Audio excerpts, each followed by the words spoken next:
Isang malakas na pagsabog ang maririnig matapos ihagis ng isang babae ang hawak na granada sa direksyon ng mga kalaban. Agad namang kumilos ang mga kasamahan nito. Hudyat na kasi iyon para tapusin ang mga natitirang kalaban nila. Data 2! I-clear mo yan! Bilis! Sigaw ng leader commander nila sa kanilang earpiece. Affirmative! Clearing right! Mabilis na sagot ni Agent Lira bago sumilip at bumaril. Alpha Team, perimeter lock! Walang lalabas! Huwag yung pakakawalan ni isa sa kanila!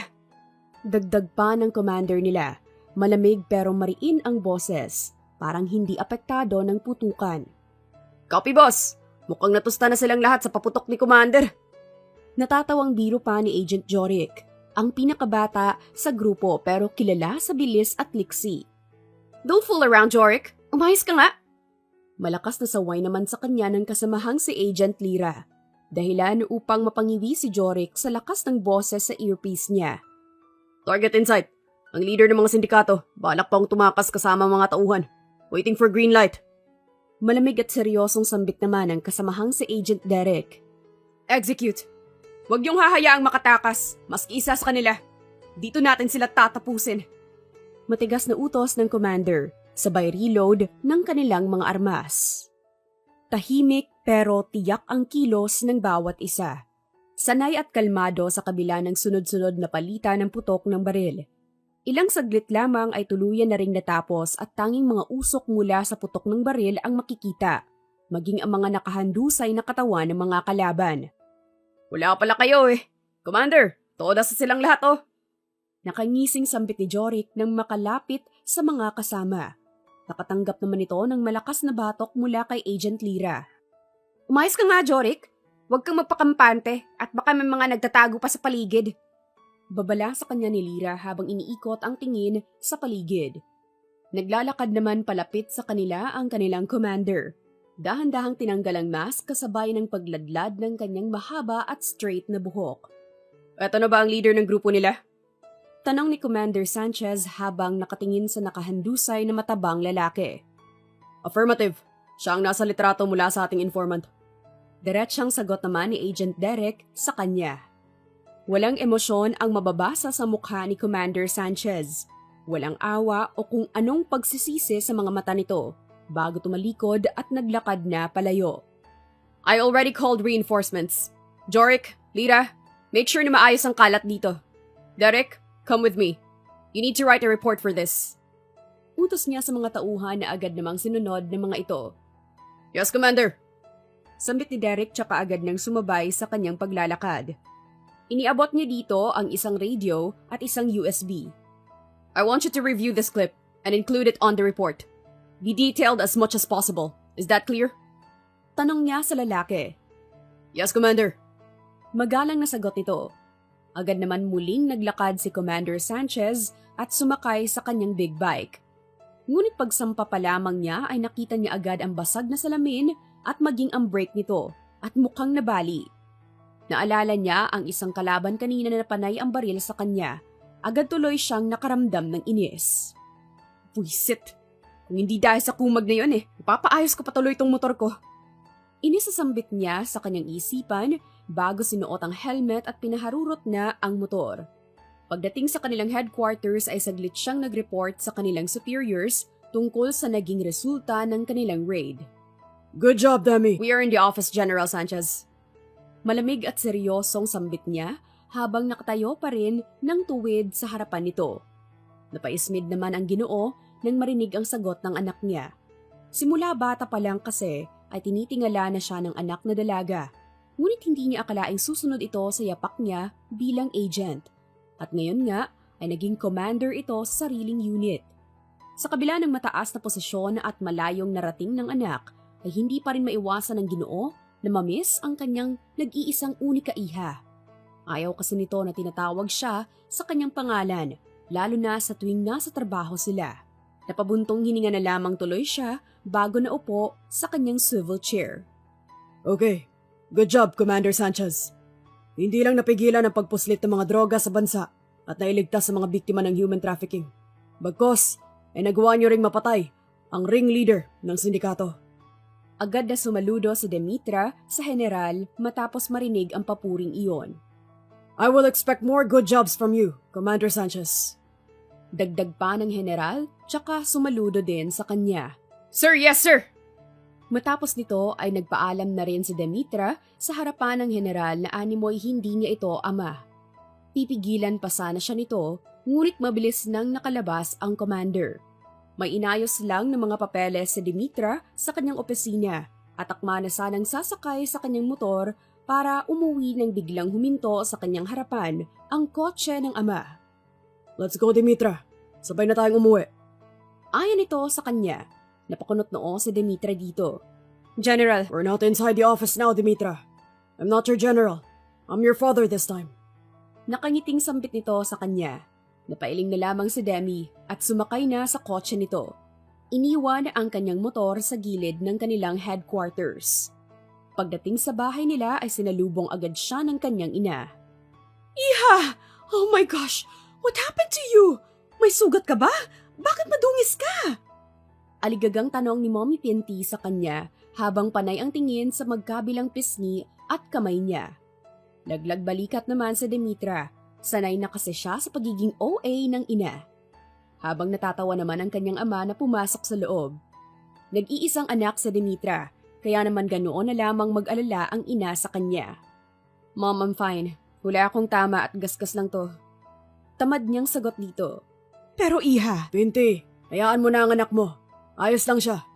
Isa pa, magaling si Demetra. Nagmana ba naman sa akin kaya isang putok lang ng barel. Etong bagad lahat ng kalaban.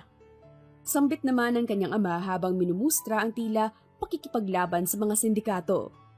Nahampas naman ito ng kanyang ina dahil sa kalokohan nito. Ikaw talaga, Roberto? Umayos ka nga? Kung hindi naman kasi dahil sa'yo, hindi ako laging mag-aalala sa trabaho nitong anak mo, Diyos ko! Sambit ng kanyang ina habang natatawa naman ang kanyang ama. Maliit na ngiti ang sumilay sa labi ni Demetra bago nagpaalam sa mga ito na magbihis sa kwarto. Hinayaan naman siya ng mga ito habang patuloy pa rin sa pagkukulitan ang mga magulang. Sa katunayan ay malapit si Demetra sa mga ito, ngunit sadyang may mga pagkakataon talaga na hindi niya kayang sabayan ang ka-OA-han ng ina at kalokohan ng ama. Napatingin siya sa salamin habang nagpupunas ng buhok gamit ang tuwalya. Kakatapos lamang niyang maligo, kaya naman ilang saglit pa ay bumaba na rin siya para sumabay sa pagkain. Iha, kumain ka ng kumain na. Ito pa Sambit ni Mommy Pinty habang panay ang lagay ng pagkain sa kanyang plato. Mommy, tama na po. Baka hindi ko na maubos yan. No, kailangan mong kumain ng kumain lalo pa at masyadong mahirap ang trabaho mo. Sambit ng kanyang ina. Napatingin naman ang ama niya sa kanila. Ako rin, honey. Napagod ako sa work Parang bata na sambit ng kanyang ama na siyang inirapan naman ng kanyang ina. Ay naku, Rodrigo, maghain ka ng sayo. May kamay ka naman, di ba? Mataray na sambit nito sa asawa dahilan para maglambing na naman ang ama sa kanyang ina. Napangiti na lamang at napailing si Demetra nang umatake na naman ang lovebirds sa kanyang harapan. Habang kumakain sila ay hindi nila maiwasang mag-usap din tungkol sa trabaho. Ano? Don't tell me may misyon na naman kayo, Rodrigo. Nababahalang tanong ni Mommy Pinty sa asawa. Honey, hindi naman maiiwasan yun Lalo pa trabaho namin ito. Ayon sa source namin, ay malaki ang koneksyon nito sa mga sindikato sa Russia. At ngayon ay nag-e-expand sila ngayon dito sa Pilipinas bilang money launderer. May mga pinupuslit din sila sa mga ports na kailangang imbestigahan. Nakuha naman ito ang atensyon ni Demetra. Tell me more about it, Dad. I wanna help. Seryosong sambit ni Demetra sa ama. No way, anak. Kahit anong mangyari, hindi ka pwedeng ma-assign sa misyong ito. Seryoso at puno ng takot na sambit ng kanyang ama. I'm not asking you as your daughter. I'm asking as a commander, General. Formal na sambit ni Demetra. Hindi nagpapatinag sa seryosong aura ng ama. Nabalot ng tensyon ang hapag. And we're not in my office to call you commander, Demetra. Nasa bahay tayo. You are my daughter, and I'll do anything para hindi ka maging parte ng misyong ito. Wait! Ano ba kayong dalawa? Tuwing gabi na nga lang tayo nasa hapag, ganyan pa? Puro na lang trabaho ang iniisip nyo. Roberto, tama na yan. Huwag na natin pag-usapan yan. Hindi mo maaalis sa akin na mag-alala sa inyong dalawa ng anak ko. Kaya sana mag-iingat ka. At kung maaari, ay wag na wag yung kukunin ang mahihirap na misyon. Sambit ng ina, ngunit hindi naman ito pinansin ni Roberto. Bumaling ito kay Demetra. At ikaw, Demi, tama ang ama mo. Alam kong magaling ka, pero hindi ko rin kakayanin kung sakaling may mangyaring masama sa'yo. Please anak, makinig ka sa ama mo. Anito sa kanya na siyang ikinatahimik ni Demi. Gayunpaman ay hindi nagpaawat si Demi. Mas lalo lamang siyang na-curious sa bagong misyon na iyon, kaya naman pasimple siyang nagtanong sa kabady noon ng ama na siyang ninong niya rin, si General Aguas. Doon niya nalaman ang buong detalye sa misyon at isa nga ang unit niya sa mga napipigang tao na ipapadala sa misyon na iyon. I don't think Commander Sanchez can do this job. As planned, kailangang maging malapit ng ating spy sa suspect. Sa tingin ko ay mas kakayaning gawin ito ng kabilang unit kung nasaan si Agent Selin. Sambit ni General Sanchez ang kanyang ama sa gitna ng meeting nila. Napatingin sila dito, maski si Demetra ay hindi maiwasang mainis. Alam naman niya na kaya ito tutol ay dahil ayaw nitong mapadala siya sa isang delikadong misyon. Agad namang sumaklolo ang kanyang ninong na si General Aguas. Currently nasa labas ng bansa si Agent Selin para sa kanyang out-of-town mission. Babalik din naman siya next week pero dahil sa severe and urgency ng misyong ito, we can't wait any longer. We need to act fast and use whatever we have right now. And the only option that we have is your daughter, General Sanchez. Sambit ni General Aguas. Mapapansin ang pag-igting ng panganang kanyang ama. Tama naman kasi ang isa pang senior nila. Wala nang ibang option kundi ang unit nina Demetra. General Sanchez, alam kong nag-aalala ka para sa anak mong si Demetra. Ngunit kailangan natin itong gawin para sa misyon. Huwag mo sanang kalimutan na... Okay, fine. Putol ng kanyang ama sa mga sinasabi ni General Aguas. Humarap ito sa anak tsaka dahan-dahang naglakad palapit sa anak. I will trust this mission to you, Commander Sanchez. Don't fail me, and come back with a job well done. Makahulugang sambit ng kanyang ama habang diretso ang tingin sa kanyang mga mata. Sabay-sabay namang napasaludo sina Demetra at ang kanyang unit dito. Sir, yes sir! Sabay-sabay na sambit ng mga ito. Nang matapos ang meeting ay agad na ring nagpaalam si Demetra sa ama at ina. Ilang paalala pa ang binaon niya bago siya nakaalis sakay ang kanyang motor. Demi! Masamang tiningnan ni Demi si Jorik nang akma nitong babanggitin ang pangalan niya. Agad tuloy na binalot ng kaba ang grupo dahil dito. Commander Sanchez! Sorry, Commander. Ano pong plano natin ngayon? Tila ba nahihiyang tanong nito sa kanya. Nasa isang apartment sila. Malapit sa lugar kung saan madalas na nakikita ang suspect na si Giovanni Racuti.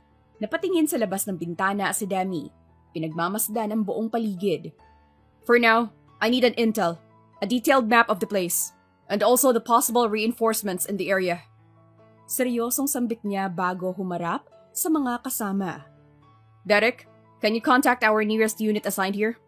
Jorik, prepare the maps. Surveillance camera especially malapit sa restaurant kung saan palaging pumupunta ang target. Utos niya sa mga tauhan. Noted, Commander! Nakangiting saludo ni Jorik, habang si Derek ay tumango lamang at agad nang tumalikod at may tinawagan sa telepono. How about me, Commander?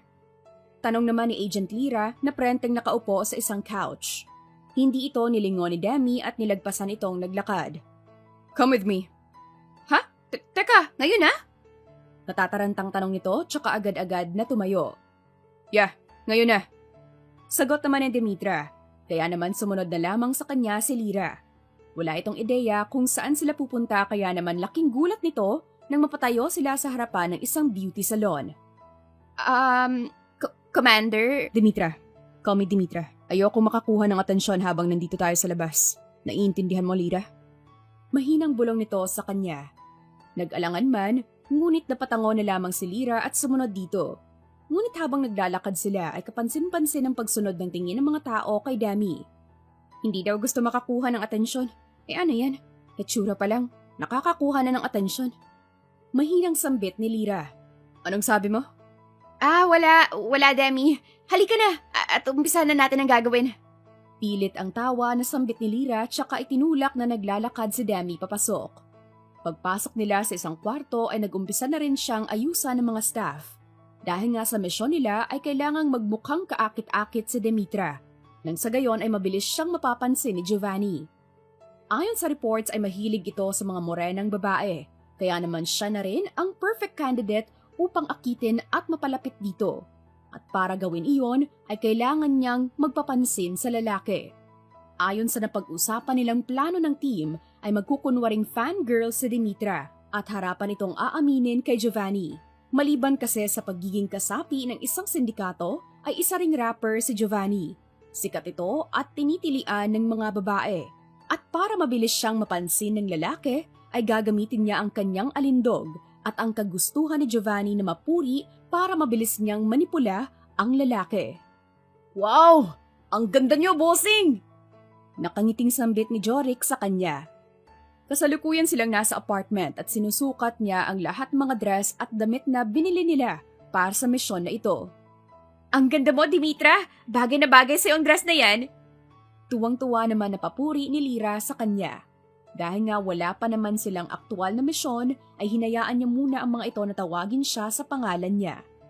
Napatingin naman si Dimitra kay Derek, ngunit napaiwas lamang ito ng tingin habang nagtatakip ng bibig. Napakunot na tuloy siya dahil sa reaksyon nito. Bakit hindi ka makatingin? Is this not attractive to you, Derek? Tanong niya dito. Seryoso ang tinig. Mabilis na umiling ang binata at saka mahinang sumagot. No, it looks good on you, Commander. Mahinang sagot nito sa kanya. Napatango naman si Dimitra. Hindi naman talaga mahalaga sa kanya kung maganda ba siya o hindi. Ang kailangan niya lang ay maging attractive lang sa paningin ni Giovanni nang sa ganon ay mabilis siyang mapapalapit dito. Bukas na makikipagkita si Giovanni sa mga katransaksyon nito pagkatapos ng isang rapping event. Ngunit ayon sa intel nila, ay pumupunta ito sa katapat na restaurant sa tuwing natatapos ang rap performance nito. Kaya naman kukunin nila itong pagkakataon upang mapalapit kay Giovanni. I can do this. Hindi man ganito ang usual work and role ko as an agent. Pero isipin na lang natin na isang challenge lang ang lahat ng ito. Aniya sa sarili habang nakaharap sa salamin. Hindi niya maiwasang kabahan dahil ang magiging role niya bukas ay isang jolly at baliw na fan ni Giovanni. Hindi siya sigurado kung gagana ang plano, ngunit malaki ang tiwala niya sa sarili at maging ng ibang tao sa kanya kaya naman gagawin niya ang lahat para maging matagumpay ito. Sa kabilang banda naman ay napangiwi si Diamond habang nakatingin sa kuya niyang si Spade. Paano ba naman kasi ay kanina pa ito nakangiti habang nakatingin sa kanyang cellphone? Wala pa ba sila mommy, kuya? Iritadong tanong ni Diamond dito, ngunit nakangisi lamang itong humarap sa kanya. They'll be here in a while. Oh, speaking of, baby! Malawak ang ngiti na lumapit si Spade's asawa nitong si Tamara. Napatingin naman dito si Diamond at nakita ang malaking tiyan ng ate Tamara niya. Aking supremo! Excited ding pagsalubong ni Tamara sa asawa. Agad naman itong niyakap si Spade, ngunit maingat din itong inalalayan. Asawa, ingat. Baka anong mangyari kay Baby Supremo? Anito habang panay ang alalay sa asawa. Nahampas tuloy siya ni Tamara sa braso. Ewan ko sa'yo, ang OA mo naman mahal. Natatawang saway nito sa asawa. Natawa naman ang mga ito bago sila sabay-sabay na naupo sa upuan. Katulad ng nakasanayan ay nagkaroon ng maliit na salo-salo ang pamilya nila. Oh, nasan pala si Hart? Tinawagan ko na yon na. Wala pa rin ang batang yon? Nag-aalalang tanong ni Rita, ang ina ni na Diamond. Nako ma, baka may kinikita na yung batang yun. Nagdadalaga na yung baby nyo eh. Sagot naman ni Clover, tsaka natawa. Binatukan tuloy siya ng ina. At imbis na sawayin mo, ay kinukonsenti mo pa? Saway ng ina sa kanya. Aray, naman, ano namang gagawin ko dun? Gusto niyong umalis eh. Sabi nga nila, mahirap pigilan ng taong nagmamahal. Biro pa nito dahilan para kay Spade naman siya makatanggap ng hampas. Umayos ka nga, Clover. Oo na, ito na. O siya nga pala, Spade, Tamara. Congratulations! Naku, excited na ako sa unang apo namin.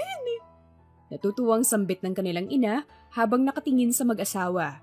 Napangiti din naman sina Spade at Tamara na sabay na napahawak sa tiyan ng asawa. Salamat po, Tita Rita.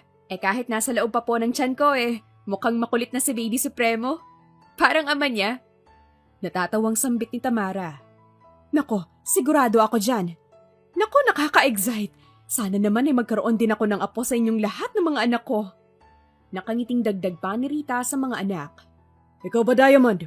Kamusta ka? Huwag mong sabihin na wala kang balak mag-asawa. Biglang singit naman ng kanyang ama, dahilan para matigilan silang lahat at mapatingin sa kanya. Ay, oo nga Kuya Diamond. Galaw-galaw din. Nako, baka maunahan ka pa ni Hart. Natatawang biro ni Clover sa kanya. Anak, kamusta ba kayo ng last GF mo? Hindi na ba kayo nagkabalikan? No, ma'am. Matagal na. At wala pa akong balak pumasok muli sa relasyon. Seryosong sagot niya dito. Anong wala? Hindi mo ba alam na lalagpas ka na sa kalendaryo? Gulat na sambit ng kanyang ama. Pero Dad, hindi naman na ako babae para matakot sa kalendaryo. Magkakaanak pa rin ako kahit 30s na ako.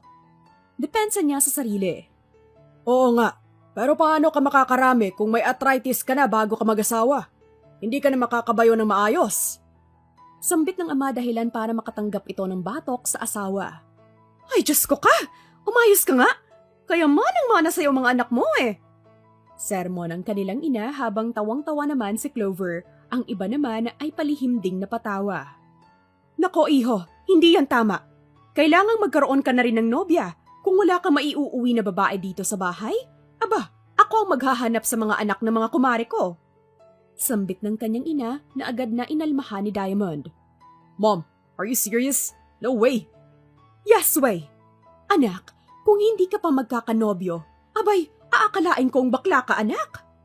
Nag-aalalang sambit ng ina, dahilan para bumulanghit ng tawa si Clover. Tawang mapang-asar. Mom naman, wala lang talaga akong oras sa ganyan ngayon. Hinawakan ng kanyang ina ang magkabilang balikat niya. Pwes iho, kailangan mo nang bigyan ng oras yan. Gwapo ka anak, alam kong maraming babae ang magkakagusto sa'yo. Nakangiting sambit nito sa kanya. Kahit natapos na ang salo-salo ay hindi pa rin nawala sa isipan ni Diamond ang mga sinabi ng ina. Kilala niya ang ina at hindi malabong totohanin nito ang mga sinabi nito. Dahil dito ay hindi niya maiwasang mainis. Kung di ba naman kasi nagloko ang dating nobya, sana ay kasal na rin sila ngayon at may masayang pamilya. Makatulog na nga lang. I need to go to my restaurant pabukas. Sambit niya sa sarili. May sarili kasing restaurant na pag-aari si Diamond at ito ang isa sa mga bagay na ipinagmamalaki niya dahil mga elite lamang ang kadalasang nakakapasok dito dahil sa pagiging sikat at sosyal ng lugar. Sa kabilang banda naman, naghanda na rin sina Demetra. Nakasuot na siya ng isang black cute dress. Pinartneran pa ito ng boots at hat na sobrang sopistikado ang forma. Napanganga ang mga kasama niya habang nakatingin sa kanya. Sa tulong ng makeup na trinay nila kahapon, ay nakuha nila ang tamang blending at itsura na talagang makakaakit sa kanilang target. Agad na silang bumaba sa apartment at pumwesto na. Si Jorik ay nagstay lamang sa malapit na table. Kasalukuyan niyang hinahak ang mga surveillance camera at nagsilbing lookout niya kung sakaling dumating ang target. Habang sina Lyra at Derek naman ay nakapwesto sa medyo may kalayuan. Ang isa ay nasa wide range, habang ang isa ay hindi masyadong malayo, nakatanaw at nagbabantay kung sakaling may mga lookout o kahina-hinalang tao sa paligid. Tumayo naman na si Demetra habang pilit na pinapakalma ang sarili. Bumuntong hininga pa siya ng ilang beses hanggang sa makakuha siya ng signal mula kay Jorik. Target approaching. Wearing sweater. Agad na hinanap ni Demetra ang lalaking nakasweater, katulad ng description na sinabi ni Jorik sa earpiece na suot. Agad naman naghanda si Demetra nang mapansin ng lalaking nakatalikod. Nakasuot ito ng itim na sweater, napahinga pa siya ng ilang saglit. Nang saktong mapadaan ito sa kanyang harapan, ay agad na hinarangan ito ni Demetra. "Hello po sir, I'm a fan of yours!" Sambit ni Demetra habang hawak-hawak ang isang sobra na animo inaabot sa lalaki. Nakayoko siya kaya naman hindi niya agad nakita ang hitsura nito. Fun? Gulat na sambit ng lalaki sa kanyang harapan. "Yes po sir, I really admire you and I really like you ever since. Sobrang galing niyo po at gwapong-gwapo niyo po!" May patilipang sambit ni Demetra sa kaharap. Para siyang isang high schooler na umamin sa crush niya. Maski ang mga kasama na sina Lyra at Derek ay nagulat sa narinig sa earpiece. Ibang-iba sa Demetra ngayon. Parang nag-ibang katauhan ito at hindi nila maiwasang ma-amaze sa galing nito sa pag-arte. You like me? Tanong ulit ng lalaki kaya naman dahan-dahang napaangat ng ulo si Demetra. Yes po, sir! Masigla pa niyang sambit. Ngunit unti-unti ring nawala ang ngiti sa labi nang makita ang itsura ng lalaki. Wait, hindi ito ang target ah. Naguguluhang tanong ni Demi sa sarili. Kasabay ng boses ni Jorik sa earpiece. Commander, can you hear me? Abort! Nagkamali ako! He's not wearing a sweatshirt. He's wearing a black jacket. Sambit ni Jorik sa kabilang linya. Black jacket? Napakunot noo si Demetra nang makitang hindi ito ang suot ng kaharap. Kaya mas lalo niyang nakumpirma na nagkamali ang kasama. Pasimple siyang bumulong sa earpiece. What the heck did you say, Jorik? Nagpipigil ng inis na sambit ni Demetra sa kanya. Sorry, bossing. Where is he now? Target locked at your left side, bossing. Sambit nito. Damn it. Inis na sambit ni Demetra tsaka inilibot ang paningin sa paligid hanggang sa nakita ang target na naglalakad sa di kalayuan. Wait, miss. You said you like me. Is this for me then? Takang tanong ng lalaki habang itinuturo ang hawak niyang letter at may chocolates. Napatingin si Demetra dito at kahit na nanghihinayang ay wala na siyang ibang nagawa kundi itulak ang mga dala papunta sa lalaki. Sige, sayo na yan! Sambit ni Demetra at agad nang tumakbo palayo. Napakunot noon naman si Diamond nang bigla na lamang tumakbo ang dalagang nag-confess sa kanya. Wait, is she shy? Sa isip-isip ng binata at saka dahan-dahang napangiti. Sa totoo lang ay kanina niya pa ito napapansin dahil panay ang tingin sa direksyon niya habang naglalakad kaya naman laking gulat niya nang bigla na lamang itong humarang sa daraanan niya at nag-abot ng love letter at chocolate. Napailing siya nang tingnan muli ang binigay nito sa kanya. So cute. Sa isip-isip niya tsaka agad nang naglakad papunta sa loob ng restaurant niya. Sa kabilang banda naman ay hiyang-hiya na nakayoko sa isang tabi si Jorik. Tila ba isang batang pinagalitan ng ina. What is that, Agent Jorik? Ano yon, ha? Inis na tanong ni Demetra sa kasama. Nasa apartment na sila ngayon dahil minabuti na lamang nilang umuwi dahil palpak ang ginawa nila kanina. Sa katunayan ay sinubukan pa niyang humabol kanina, ngunit binalaan na siya ni Derek dahil may mga tauhan pala si Giovanni sa di kalayuan kaya naman hindi na niya magagawang makalapit pa dito. Sorry, bossing. Nalito ako sa sweatshirt at jacket eh. Nakangusong sambit ni Jorik sa kanya. Are you an elementary student, Jorik? Hindi makapaniwalang tanong ni Demetra sa kanya. Hindi naman ito makasagot. Sa halip ay napayoko lamang. Sa kanilang lahat ay si Jorik ang pinakabata sa edad na 19 years old. Ngunit sa kabila ng malaking agwat nito sa mga edad nila, ay napakagaling naman ito sa tech at panghahak ng mga system. Napailing na lamang si Demi tsaka napahilot sa kanyang sentido. Napatalikod siya sa mga ito habang nakapamewang. Jorik! Yes, bossing! Fix everything. I need you to look for intel. Any sources. Kung saan ang next event niya. We'll do it, bossing! Agad na sambit ni Jorik, halatang nais bumawi sa kapalpakan na nagawa. Lyra, I need you to report this to the higher-ups. Utos ni Demi. Noted! And Derek? Yes, Commander. Naalala mo pa ba ang bodyguard na nakita mo kanina na kasama ni Giovanni? Look for some info about him. Track him or anything. Baka may mahanap din tayong lead sa kanya. Agad namang napatango ang mga ito tsaka na nag-umpisa na gawin ang mga kailangan. Habang sa Demetra naman ay napahilot sa kanyang noo dahil sa stress.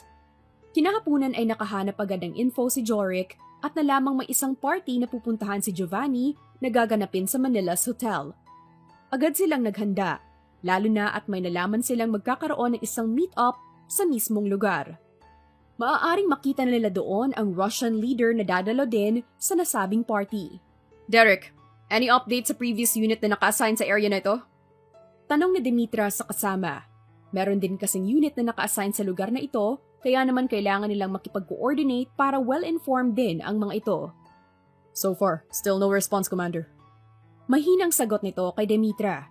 Hindi maiwasang mabahala ni Demi. Lingid naman sa kaalaman niya na maaaring may hinanakit ang unit na ito sa kanila lalo pa at kinuha nila ang misyong ito na sa halip ay nakatoka sa unit na iyon. Gayunpaman ay wala naman siyang magagawa dahil mismo ang higher-ups ang nag-assign sa kanya rito. Nagpa-follow up na lamang siya sa mga ito bago inihanda muli ang sarili sa pagpasok sa event. Sa kabilang banda, napapangiti si Diamond habang inaalala ang sulat na ibinigay ng fan niya kahapon. Hoy kuya, anong mukha yan? Para kang timang. Saway ni Hart nang makita siyang nakangiti. Tss, no fanbase can't relate talaga. Asar niya sa kapatid. Anong no fanbase ka dyan? Wala ka kasing fans, kaya walang magbibigay sa'yo ng love letters at chocolate sa'yo. Tss, love letter na parang galing sa ChatGPT? Ha, asa ka naman kuya. Baka napagtripan ka lang nun. Natatawang balik ni Hart. Anong ChatGPT? Ramdam ko ang kilig at saya habang sinusulat yon. At hindi yun trip lang, no? Napatakbo pa nga siya sa hiya pagkatapos. Pagmamalaki ni Diamond.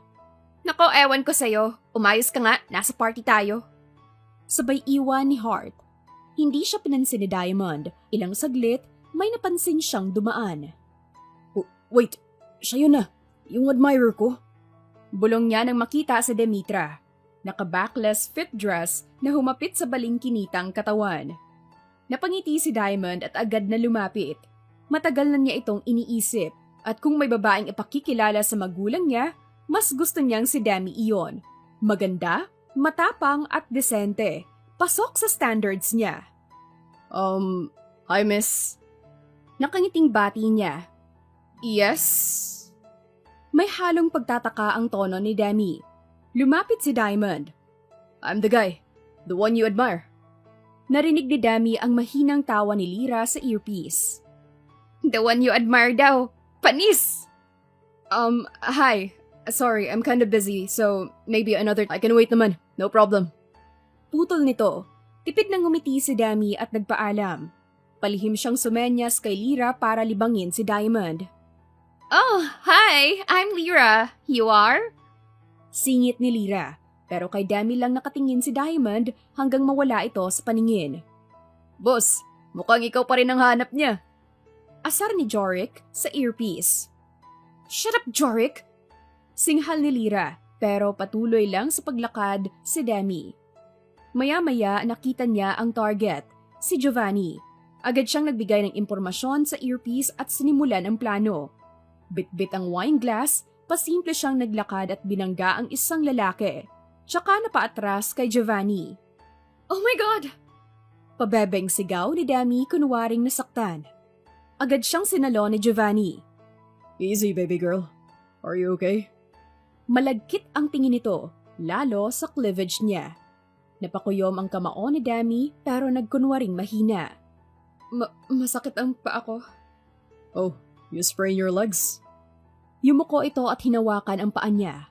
Halos mandiri siya pero hinayaan lang. Can you still stand? Humawak si Demi sa dibdib nito nang makita ang papalapit na bodyguards. I need some air. My feet hurts. Sa isip ni Giovanni, isa siyang mahina at madaling utuin. Hinawakan nito ang bewang niya at binuhat. Sheesh! Nabuhat niya si Bossing. Ang swerte ng lokong yun ah. Biro ni Jorik. Lumabas sila sa veranda. Inupo siya ni Giovanni sa isang upuan sa madilim na sulok. Tsaka hinilot ang paa niya. Ayos na ba? Medyo masakit pa rin. I need more time. Sagot niya. I see. Then I'll wait here with you. Tamang-tama. We can chat. Napangiti si Demi. Nang mag-alok si Giovanni na kumuha ng wine, agad niyang sinamantala para mag-set up ng recorder sa ilalim ng halaman malapit sa mesa. Pero bago pa bumalik ang target, may lumapit. Wait! Hey you! We meet again. Are you alone? I'm Diamond. Malawak ang ngiti nito. Nataranta si Demi. Paparating na ang target pero makulit ang lalaki at tumabi pa. I don't need anyone right now. May kasama ako, so please. Really? Then hihintayin ko siya dito. No, please. Leave me alone. Madiin niyang sabi. Come on, nahihiya ka lang after that confession. Napakamot ito sa batok. At totoo, na-appreciate ko yun. Hindi pa kita gusto ngayon, pero I can give you a chance. Nabasa ko rin ang love letter mo. And I admit, Kinikilig ako. Napakagatlabi sina Jorik at Lyra na nakikinig sa earpiece. Pinipigilang matawa, habang si Derek, as usual, walang reaksyon. Si Demetra naman ang nag-iisip kung paano mapapaalis ang lalaki sa harap niya. Kung dumating si Giovanni, hindi na siya sigurado kung ligtas pa ang mangyayari at hindi pwedeng madamay ang isang sibilyan sa misyon. Hey, natahimik ka. Masyado ka bang nagulat na kinakausap kita ngayon? Don't worry, hindi ako playboy na lumalapit lang sa fans o sa mga may gusto sa akin. Sa totoo lang, napansin na kita bago ka pa umamin. And I admit, nagandahan talaga ako sa... Hindi ako yun. Putol niya. Napakunot noo si Diamond. Huh? I mean, hindi dapat ikaw yun. Wait, don't tell me. Yes, iba ang dapat. Doppelganger mo? Halos sabay nilang nasabi. Ha? Wait, may lahi ka bang aswang? Kunwari natatakot na tanong ni Diamond. What? Anong aswang? Hindi makapaniwala si Demetra sa takbo ng usapan. Napatigil siya na makita sa likuran si Giovanni. May dalang 2 baso ng wine. Mabilis niyang itinulak si Diamond para magtago. Aray! Wait! Bakit? Tarantang tanong ni Diamond nang isubsob siya sa gilid ng mesa. Pagtago ka muna dyan. Bulong ni Demetra. Nahihirapan si Diamond sa maliit na espasyo. Halata sa laki ng katawan nito. Napangiti si Demi nang tumabi sa kanya si Giovanni. Hey, here's your wine. Nakangiti nitong abot. Tinanggap niya ito habang nakangiti rin. Bossing, ingat ka. Baka may lason yan. Babala ni Lyra sa earpiece. I know. Pabulong na sagot ni Demetra. Ano yan? Tanong ni Giovanni. Wala. I mean, I know this wine. This is my favorite of the classics. Palusot niya. Wow, I didn't expect mahilig ka rin sa classic wines. Sagot nito at umupo sa tabi niya. Napasandal siya sa mesa kung saan nagtatago si Diamond. Napansin niyang nahihirapan na ito at may nagawang ingay. Ano yun? Wala. Hangin lang yon. Nasa labas tayo. Malakas ang hampas. Sabagay. Would you like to go somewhere private? Makahulugan ang ngiti. But my foot. Pabebe niyang sagot. Hindi na nag-atubili pa si Giovanni na buhatin siya. Habang binubuhat siya, palihim niyang kinalas ang secret recorder sa mesa at itinago sa palad. Nakangiti si Giovanni hanggang sa makarating sila sa isang kwarto. Rinig ni Demi ang taranta ni Lyra at Jorik sa earpiece, pati si Derek na sumunod. Pero nakita niyang may mga tauhan si Giovanni na nakabantay. Sinenyasan niya ang mga kasama na huwag sumunod. Pero maingay pa rin ang earpiece. Mabilis niya itong tinanggal at itinago sa bulsa. Anong gagawin natin dito? Pabebe niyang tanong nang ilapag siya sa kama. Nakangisi lang si Giovanni habang unti-unting tinatanggal ang necktie at gumagapang sa tabi niya. Mag-uusap lang tayo. Ano pa ba? May sabik sa boses at mata nito. Dahan-dahan siyang sumandal sa headboard. Ibinaba ang strap ng dress at nag-pose ng sexy. Napatigil si Giovanni. I wanna strip that dress myself. Halos maglaway na sabi nito. Really? Why don't you do it yourself then? Mapang-akit niyang tugon. Lumapit agad ang lalaki at pumwesto sa ibabaw niya. Pero bago siya mahawakan, itinulak niya ito ng bahagya. But in one condition. Ibinaba pa niya ang strap ng dress kaya mas lumitaw ang cleavage. Tumitig doon si Giovanni. Halos hindi makapagsalita. Sige baby, what is it? Nananabik nitong tanong. I wanna know you first. Hindi naman masama na kilalanin ko muna ang lalaking makakakuha ng virginity ko, hindi ba? Pabebe niyang dagdag, sabay kagatlabi. Para itong asong nauulol at agad na tumango. Sure, mayaman ako. Marami akong business abroad. Mostly sa Russia. At isa pa, sikat akong rapper. Napangiti si Dami. Gusto ko talaga ang mga business-minded. Matalino kasi kayo. Ano bang business mo? Habang sumasagot si Giovanni, lihim na nire-record ito ng device na nakatago sa unan. Dahil sa tama ng wine, tuloy-tuloy ang pagbubunyag nito. Wow, ang galing mo. Ang laki ng kinikita mo. Manghang tugon ni Demi. Well, hindi lang yan ang malaki sa akin. Nakangisi ito at hinawakan ang kamay niya. Akmang ipapahawak ang nasa pantalon. Mabilis niyang binawi ang kamay at hinaplos ang mukha nito. Really? It's cute. Kasi malaki rin itong sa akin. Sabay hila sa mukha nito papunta sa dibdib niya. Napatigil si Giovanni sa sarap, pero kasabay nito, nawalan siya ng malay. Tinamaan siya ni Demi sa spot sa leeg na nagpapahimatay. As if naman makakaisa ka. Isip niya, may ebidensya na siya para sa pagsalakay. Bago pa siya makaalis mula sa ilalim ni Giovanni, may narinig siyang kaluskos. Mabilis niyang bunot ang baril at itinutok. Wow, wow! Easy! Gulat na sabi ni Diamond na nakataas ang kamay. Diamond, anong ginagawa mo dito? Wow, you remembered my name. I feel so honored. Nakangiti nitong sagot. Wait, totoong baril ba yan? Yung nakakamatay? Tanong nito, lumapit at curious na tumingin sa baril.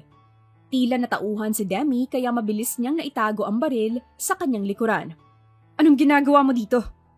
Tanong ni Demi habang pilit na inaalis sa ibabaw ang tulog na si Giovanni. Sinundan kita. Nakita ko kasing binuhat ka ng lalaking yan. Akala ko, huli na ako. Pero tulog na siya nang makita ko. Napabuntong hininga na lamang si Demi. Mabuti na lamang at wala itong narinig sa mga pinag-usapan nila kanina ni Giovanni. Umalis ka na ngayon. You're not supposed to be here. Sambit niya dito at saka inayos ang nakatulog na lalaki sa kama. Sinilip naman ito ni Diamond. Di ba dapat i-report na muna natin yan sa pulis? Sinubukan kanyang pagsamantalahan, hindi ba? Ayop yun ah. Uunahan pa ako. Napailing si Demetra at akma na sanang magsasalita nang bumukas ang pinto at niluwa ang mga kasama. Commander! Nag-aalalang tawag ni Jorik sa kanya tsaka napatingin kay Diamond. Maski si Nalira na kasama nito ay nag-aalala sa kanya. Ayos ka lang ba, Demi? Tanong ni Lira. Yes, I'm okay. We need to restrain this guy. May nakuha na akong ebidensya. Naihanda na ba ang kotse? Tanong ni Demi tsaka hinubad ang suot na dress. Halos mag-nosebleed naman si Diamond nang makita ang babae na halos bra na lang ang suot pang itaas at maikling shorts na itim. Sobrang sexy nito at parang wala lang dito ang maghubad kahit may ibang tao. Wait, bakit ka naghuhubad? Tila nagugulantang na tanong ni Diamond. Namumula ang pisngi.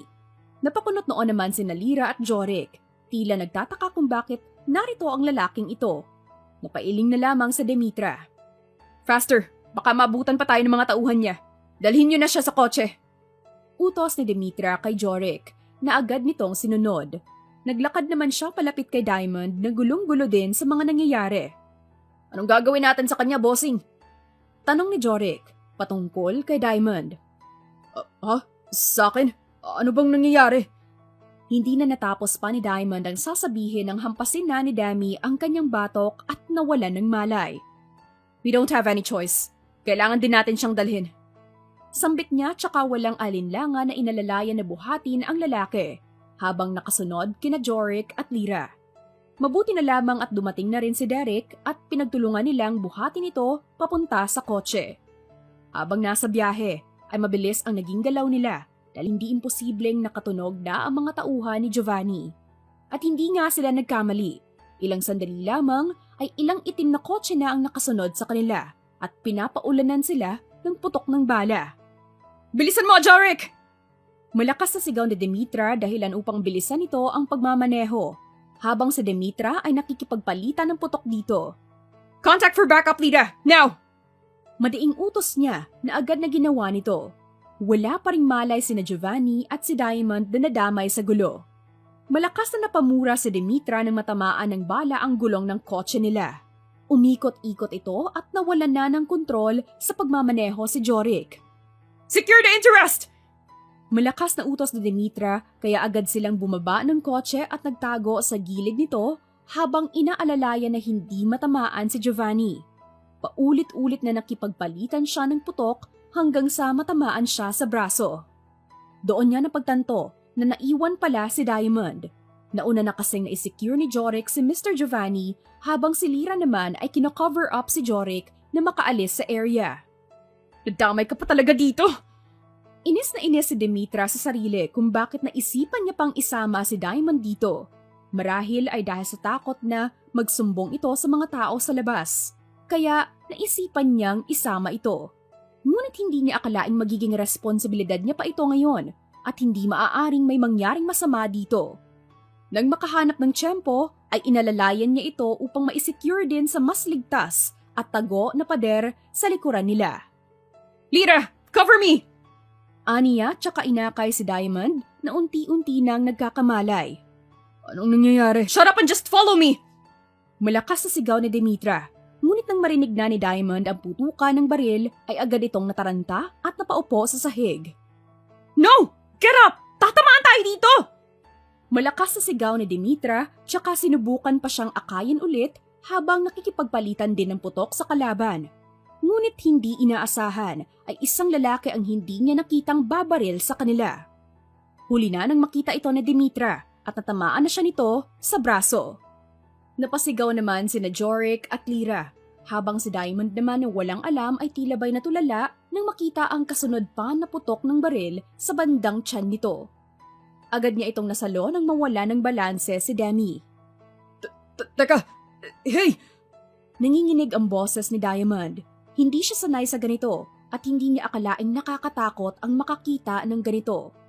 Tinodo na ni Lyra at Jorik ang pakikipagpalitan ng putok ng baril sa kalaban at ilang sandali pa ay dumating na rin si Derek kasama ang mga backup nila. Scout kasi nila si Derek, kaya naman madalas itong nakahiwalay ng sasakyan sa kanilang tatlo. Sakay ng motor nito ay nagpaulan siya ng bala sa mga kalaban at mas tumindi pa ito nang makita ang commander nila na duguan na nakahiga sa kandungan ni Diamond. Agad na napuksa ang mga kalaban nang dumating na ang kanilang backup at walang inaksayang oras sina Jorik upang isugod sa ospital si Demi. Habang pinosasan at dinala na agad sa headquarters si Giovanni na ngayon ay nagpupumiglas pa. Dalhin niyo siya sa ospital! Bilis! Malakas na sigaw ni Jorik. Habang si Lyra ay inaalalayan naman si Diamond na tulala pa rin sa nangyari. Ilang sandali lamang ay nakarating na agad sila sa pinakamalapit na ospital at naidala sa emergency room si Demetra. Mabuti na lamang at hindi ganon kalala ang natamong sugat ni Demetra at naagapan agad ng mga doktor. Malakas naman na pamura si Mr. Sanchez nang malaman ang nangyaring engkwentro, lalo pa nang may madamay na inosente. Hindi niya akalaing may magagawang ganitong pagkakamali ang anak. Tila ba'y balewala naman ito kay Demetra dahil hindi ito ang unang beses na natamaan siya ng bala. Naagapan din agad ng mga doktor ang sugat at hindi siya nawala ng maraming dugo. Commander Sanchez, alam mo naman siguro kung ano ang katumbas nitong mga nagawa mo, hindi ba? Seryosong tanong ni General Aguas sa kanya. Yes, sir. As much as I want to congratulate you dahil nagawa niyo ang inyong misyon, but involving a civilian is against our code. Yes, sir. Tahimik lang na nakatingin ang kanyang ama sa kanya. Seryoso ang mukha at walang mababasang emosyon. Ipinagsawalang bahala na lamang ito ni Demetra at agad na ring lumabas ng opisina ng higher-ups. Ilang araw ang nakalipas matapos ang insidente at kasalukuyang out of duty ang unit nila dahil sa nangyari. Umuwing probinsya sina Jorik at Lyra, habang si Derek naman ay hindi niya alam kung saang lupalop naroon sa ngayon. Napabuga na lang tuloy siya ng hangin. Kahit tagal na rin kasi simula noong nakapagpahinga siya sa mga assignments, kaya baka panahon na rin ito para makapagpahinga siya. Uuwi na lang siguro muna ako sa bahay. I still need to train for our next mission. Sa isip-isip niya tsaka inilagay ang cellphone sa kanyang bulsa. Ngunit saktong paglabas ay nabungaran niya si Diamond na nakasandal sa kotse nito. Pasimpleng hinahawi ang buhok sa gilid. Napahinto si Demetra at nanliit ang mga mata nito. Nandito pa rin ang lalaking yan? Takang tanong ni Demetra sa sarili. Saktong napaharap ito at nakita siya kaya umayos ito ng tayo. Hi, Demi! Nakangiting bati nito sa kanya. Ikaw na naman? Ano bang pakay mo? At panay ang sunod mo sa akin, ha? Nakataas ang kilay na tanong niya dito. I told you, gusto ko lang makilala ang admirer ko. Anito sa kanya tsaka siya sinalubong sa paglalakad. At sinabi ko na rin sa'yo na nagkamali lang ako. Hindi ba't naikwento na ni Jorik sa'yo ang lahat?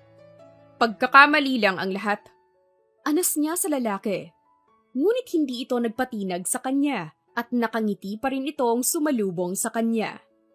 Well, aside from that, gusto ko ring bumawi sa'yo sa pagligtas sa akin. Alam kong napahama ka dahil sa pagkakadamay ko sa misyon nyo. Hindi ko rin naman sinasadya nun. Napabuntong hininga siya. Diamond. Yes, Dami? Tila ba'y naghugis puso pa ang mga mata nito nang humarap sa kanya.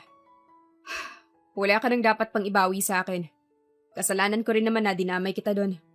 Kaya tama na, okay? Paano kung ayoko? Wala ka bang pinagkakaabalahan, ha? Naririndi na sa Demetra dahil sa paulit-ulit na pangungulit sa kanya ni Diamond hanggang sa marinig niya ang boses ng ama sa kanyang likuran. Demetra, anak, sabay na tayong umuwi. Napaharap siya sa likuran at nakita ang ama. Dad. Oh, Mr. Lauder, ikaw pala yan. Bati nito kay Diamond na malawak din ang ngiti sa Ginoo. Ah, sir, salute! Agad na sumaludo si Diamond dito dahilan para matawa ang ama niya. Kilala ng kanyang ama ang binata dahil sa kasapi ito ng pamilyang Lauder. Ikaw talaga, iho. Balita ko, pinupormahan mo itong anak ko. Natatawang tanong nito sa lalaki. Yun ho ay kung papayag ho kayong makilala ko ng lubusan si Demetra. Ayos lang naman sa akin. Kaso matigas itong anak ko. Papalag ka ba dyan? Opo, sir. Kahit ano, gagawin ko. Tila ba'y saglit na nakalimutan ng mga ito na naroon lamang sa Demetra sa gilid dahil kung makapagkwentuhan ay para bang walang ibang kasama. Mas mabuti nga yan, iho. Sumabay ka na sa amin sa bahay ngayon at kumain tayo. Dad! Hindi makapaniwalang tanong ni Demetra ngunit hindi siya nito pinansin. Sa halip ay inakbayan lamang ang binatang kausap. Talaga ho, sir? Oo naman. At huwag ka nang mag-sir. Tawagin mo na lang akong tito, okay? Malawak na napangisi si Diamond sa narinig, tsaka pasimpleng sumilip kay Demetra. Sige po, tito.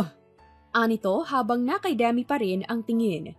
Nais pa sanang umalma ni Demetra, ngunit hindi na niya nagawa pang magreklamo nang sumakay na ang kanyang ama sa kotse ni Diamond. Demetra, sumunod ka sa amin ha! Hinihintay ka rin ng mami mo! Utos ng kanyang ama tsaka sumakay sa kotse.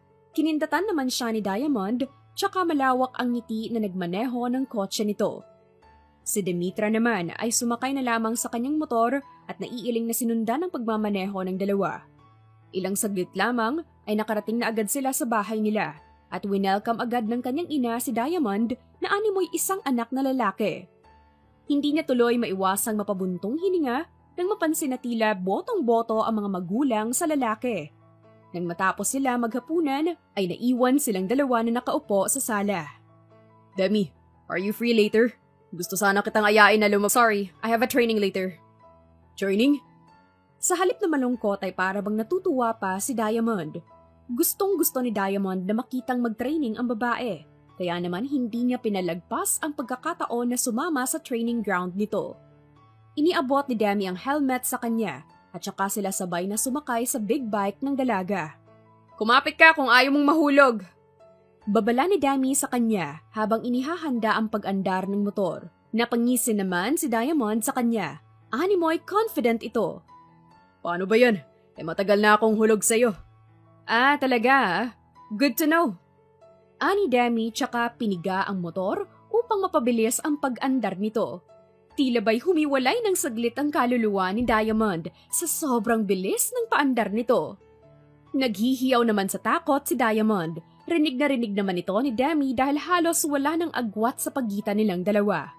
Mahigpit ang pagkakayakap nito sa kanya na para bang takot na takot ito. Natawa na lang tuloy siya sa binata dahil sa reaksyon nito. Sa katunayan ay wala naman siyang espesyal na nararamdaman sa binata. Hindi rin kasi siya naging open sa iba pagdating sa ganitong bagay. Ngunit katulad nga ng sinabi ng kanyang ina, ay wala namang masama kung susubukan niyang buksan ang puso para dito. Ilang saglit pa ay nakarating na agad sila sa training ground center nila. Sinalubong agad siya ng guard at dumiretso sila sa gym area. Si Diamond na first time lamang makapunta sa lugar na iyon ay hindi maiwasang mamangha sa mga nakikita. Lalo na nang makita niyang mag-umpisa na sa kanyang training ang dalaga. Nasa gilid lamang siya at nanonood dito. Aaminin niyang nagigilty siya dahil hindi katulad ni Demetra ay hindi siya kasing galing at lakas nito. Mapait siyang napangiti. Magagawa ko rin kayang ipaglaban siya kapag nagkataon. Hindi ko nga kayang makipaglaban. Marunong ako ng basic. Pero sigurado akong hindi sapat yun para mapagtanggol ko siya. Sa isip-isip ni Diamond. Kaya naman buong lakas siyang naglakad papunta sa loob ng arena. Nagtaka naman sa Demetra nang makitang isinuot ni Diamond ang isang boxing gloves. Walang sali-salita niyang sinundan lang ng tingin si Diamond hanggang sa mag-umpisa na itong sumuntok sa punching bag. Walang tao sa arena ngayon, kaya naman ang mahihinang suntok lamang ni Diamond ang maririnig. Nagtaka pa si Demetra, lalo na nang makitang hirap na hirap itong mapagalaw man lang ang punching bag. Gayunpaman ay napangiti siya nang makita ang determinasyon sa mga mata nito. "Anong ginagawa mo, ha?" Natatawang tanong niya sa lalaki nang pansamantala siyang huminto sa pag-jumping rope.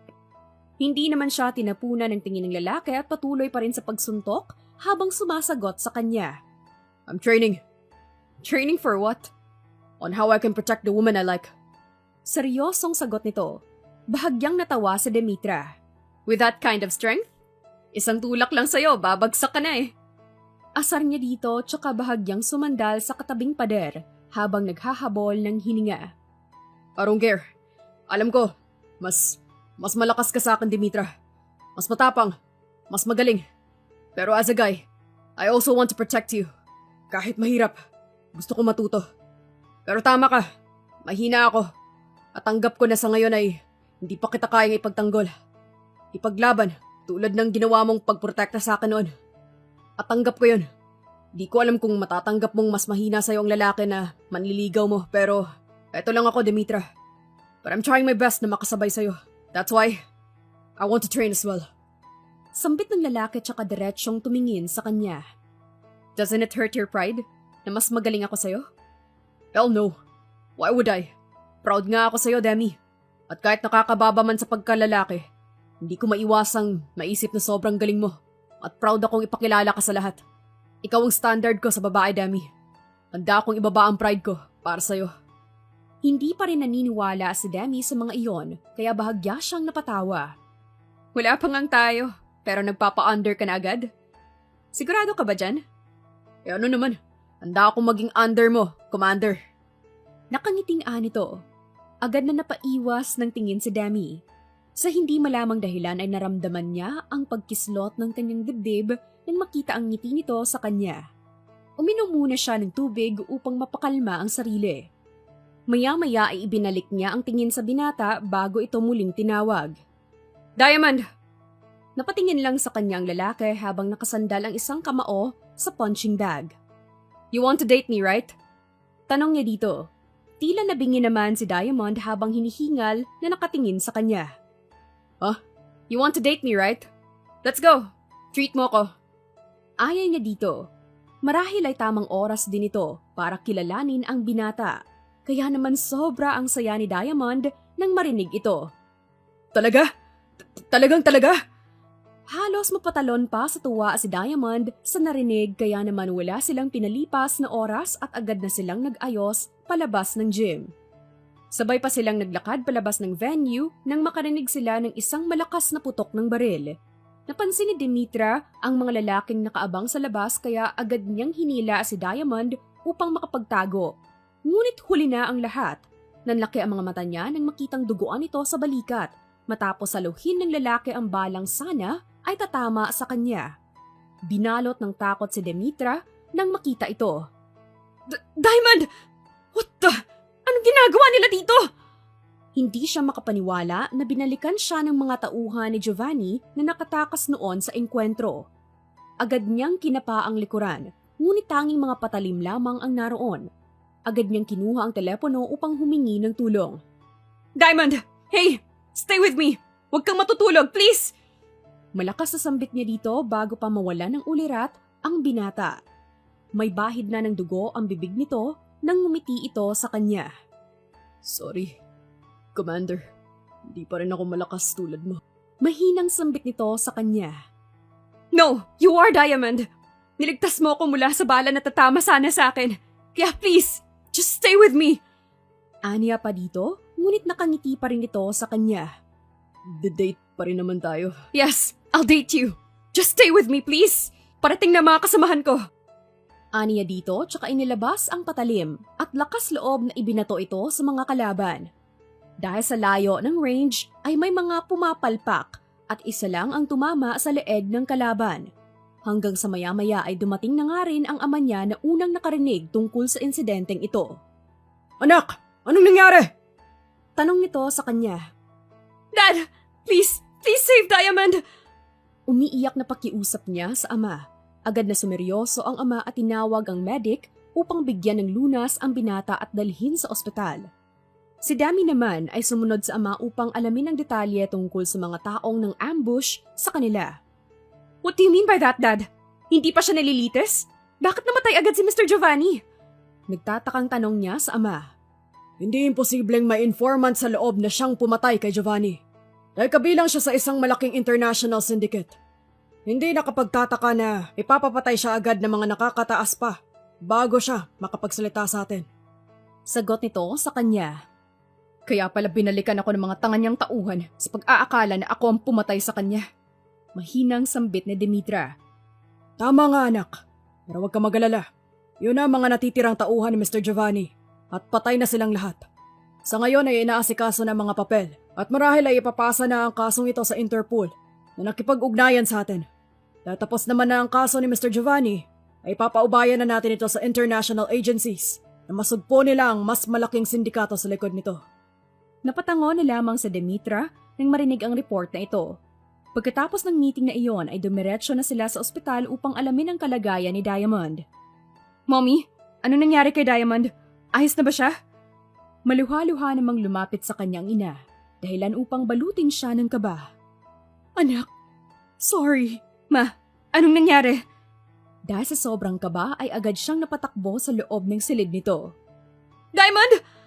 Malakas at nag-aalalang tawag niya dito. It's a prank! Malakas na sigaw ng mga tao sa loob. Ang kaninang kaba niya ay napalitan ng gulat nang makita ang parents ni Diamond na nasa loob ng silid. Maging ang binata na nakabenda ang ulo ngunit malawak ang ngiti sa kanya. Anong... Akala mo namatay na ako no? Natatawang biro ni Diamond sa kanya. Ang kaninang ekspresyon ni Demetra ay unti-unting nawala habang naglalakad palapit kay Diamond. Doon naman nakaramdam ng takot ang binata. Dami, joke lang. Aray! Agad siyang napahawak ng ulo nang batukan siya nito. Tingin mo ba ay magandang biro yon ha? Akala ko kung napano ka na. Napanguso naman si Diamond. Sorry na. Gusto ko lang naman na makitang nag-aalala ka sa akin eh. Parang bata na anito, dahilan para asarin siya ng kapatid. Nako, under pala tong si kuya eh. Nako ate Demi, para kang mag-aalaga ng bata nito kay kuya. Wag na siya ang piliin mo. Ako na lang. Natatawang biro naman ni Clover na sumingit sa kanila. Agad tuloy siyang binato ni Diamond ng unan. Buisit ka, Clover. Lumabas ka na nga. Anas niya sa kapatid na ikinatawa ng lahat.